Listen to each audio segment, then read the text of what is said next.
જૂનાગઢના હુસેનાબાદ નજીક ગંભીર અકસ્માતની ઘટના સામે આવી। બંધ ટ્રક પાછળ ઘૂસી ગઈ ખાનગી ટ્રાવેલર્સ બસ। સોમનાથથી દ્વારકા દર્શને જતી આ બસનો અકસ્માત સર્જાયો।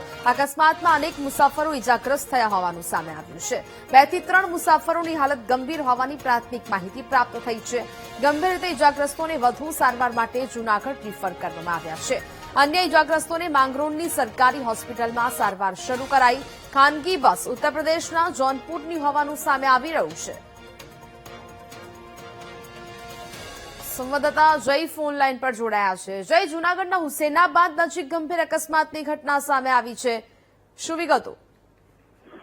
જી ચોક્કસથી જણાવી દો કે જે જૂનાગઢનું જે માંગરોળ છે ત્યાં જે હુસેનાબાદ પાસે અકસ્માત થયો હતો। આ અકસ્માતમાં ગંભીર લોકો ઇજાગ્રસ્ત થયા હતા।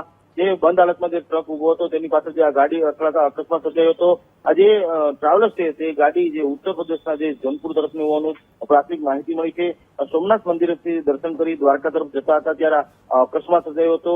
મુસાફરોને ઇજાઓ પહોંચી હતી। 2 એમ્બ્યુલન્સ જે તાત્કાલિક ઘટના સ્થળે દોડી ગઈ હતી અને તમામ જે ઇજાગ્રસ્તો હતા તેને હોસ્પિટલ ખાતે ખસેડવામાં આવ્યા હતા।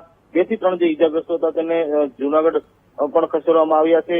જે અન્ય ઇજાગ્રસ્તોને માંગરોળ સરકારી હોસ્પિટલમાં સારવાર આપવામાં આવી છે। હાલ તો આ સમગ્ર ઘટનાને લઈને પોલીસે તપાસ હાથ ધરી છે। જી બિલકુલ જય, જાણકારી બદલ આભાર।